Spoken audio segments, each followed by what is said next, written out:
안녕하세요, 김효석입니다. 요즘은 글로벌 시대여서 그런지 아니면 제품들의 사이클이 짧아서 그런지는 모르겠는데요. 기업들도 요즘에는 직원 채용을 수시로 뽑더라고요. 그래서 요즘은 헤드헌터들이 제일 바쁘다고 하더랍니다. 아무튼 스카우트 대상이 된다는 것은 핵심 인재라는 뜻인데요. 프로라는 단어가 스포츠에서만 있는 게 아니라 직장에서도 프로가 있구나 싶더라고요. 조직에서의 핵심 인재, 자기 분야에서의 전문가, 그들이야말로 프로가 아니겠는가 생각해 봅니다. 오늘은 조력자에 대해서 말을 하겠습니다. 고수는 남의 것을 갖고서 창조해내고 하수는 자기 머릿속에 있는 것을 쥐어짠다. 현대 사회는 혼자서 성공하는 시대가 아니지 않습니까? 그렇기 때문에 이 말이 참 공감 가는 것 같습니다. 많은 사람들의 여러 도움을 받아가면서 뭔가를 이뤄내는 것이야말로 지혜로운 사람일 것 같습니다. 어느 기업에서 마케팅 책임자를 뽑는데 수많은 사람들이 지원을 했는데요. 고르고 골라서 마지막 딱 3명이 남았는데 이들에게 마지막 문제를 냈는데 그 문제가 과수원에서 과일을 따오라는 거였습니다. 근데 그 과일나무는 굉장히 크고 대부분의 과일들은 높은 곳에 가지 끄트머리에 달려 있었습니다. 3명의 경쟁자는 한 명은 굉장히 민첩해 보였고 또 한 명은 키가 매우 컸고 다른 한 명은 키가 아주 작았습니다. 앞에 두 사람이 이길 확률이 높아 보였는데요. 결과는 정반대로 키가 제일 작은 사람이 뽑혔습니다. 어떻게 된 사실일까요? 키가 큰 지원자는 손을 쭉 뻗어서 시도를 했는데 한계가 있었고요. 민첩한 지원자는 재빨리 나무에 올라가긴 했는데 워낙 끄트머리에 과일이 달려 있어서 몇 개만 따는데 만족해야 했습니다. 그런데 키가 제일 작은 지원자는 마지막 문제를 왜 냈을까를 곰곰이 생각해 보면서 곧바로 과손을 지키는 나이 지긋한 아저씨한테 정중히 인사를 건네면서 보통 과일을 딸 때 가지 끄트머리 과일들은 어떻게 따는지를 여쭤봤습니다. 그랬더니 그 아저씨 말씀이 평소에 사다리를 이용한다고 답변을 하더랍니다. 그래서 그는 즉시 사다리를 빌려달라고 요청했고 흔쾌히 그 아저씨는 사다리를 빌려줬습니다. 그는 너무도 쉽게 과일을 딸 수 있었죠. 당연히 다른 경쟁자들을 물리치고 마케팅 책임자가 됐습니다. 바로 다른 사람들의 도움과 관심과 지지를 얻어서 결과를 도출해낼 수 있는지가 문제가 아니었을까요?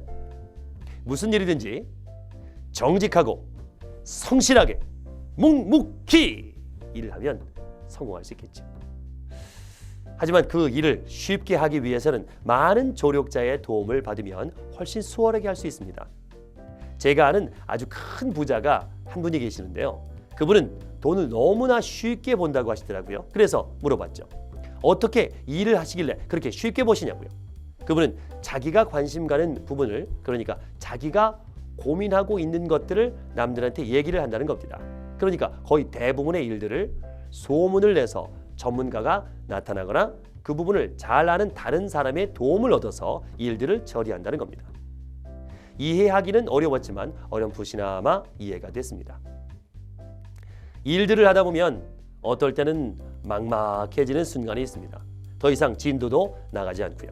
아이디어도 떠오르지 않고 남들은 앞서가는 것 같은데 자신만 제자리 걸음을 하고 있는 것 같기도 하고요. 누구나 그런 순간이 있습니다. 그때는 망설이지 마시고 조력자를 찾아가 보십시오. 멘토를 찾아가 보십시오. 주저없이 찾아가 고민을 털어놓아 보십시오. 의외로 정답을 쉽게 찾을 수 있습니다. 그런데 사람들은 내 능력 갖고서만 문제를 풀려고 합니다. 너무 자신의 능력만 갖고서 문제들을 해결을 합니다. 오로지 자신이 갖고 있는 장점 그리고 실력만으로 해결하려는 것은 한계가 있기 때문입니다. 당연하죠. 거의 대부분 사람들은 도와주려는 마음이 있습니다. 부은에 넘치는 도움도 받을 수 있습니다. 내가 선한 마음을 갖고 그분들을 대하기만 하면 어떤 문제든지 도와주려는 사람들이 참 많습니다. 그렇기 때문에 지혜로운 사람은 어떤 문제든지 쉽게 해결할 수가 있습니다. 존경심을 받고 싶은 게 사람이지 않습니까? 내가 자세를 낮추고 그분들을 높이면 도움을 이끌어낼 수 있게 됩니다. 그래서 인간관계가 원만한 사람들은 대개 일들을 쉽게 풉니다. 그분들이야말로 고수들이죠. 하수는 아까 말씀드린 대로 자기 능력 갖고서만 해결하려는 사람들이죠. 우리는 고수들에게 한 수 배워야 합니다. 자신을 낮추고 상대를 높이는 법을 배워야 합니다. 사람은 누구나 배우면서 성장합니다. 배우려는 행동들을 계속해서 축적만 하면 나를 좋아하고 나를 도와주려는 사람이 점점 많아진다는 것을 느끼게 될 것입니다. 그런 귀한 분들 당연히 선한 마음을 갖고서 대해야 되겠죠. 고수들은 다 압니다. 어떤 의도로 접근하는지. 달리 고수겠습니까? 고수들은 얼마나 사람들을 대했겠습니까? 척 보면 척일 겁니다. 선을 행하면 운이 트인다는 말도 있지 않습니까? 여러분 주위에 여러분을 도와줄 많은 조력자를 만나십시오. 감사합니다.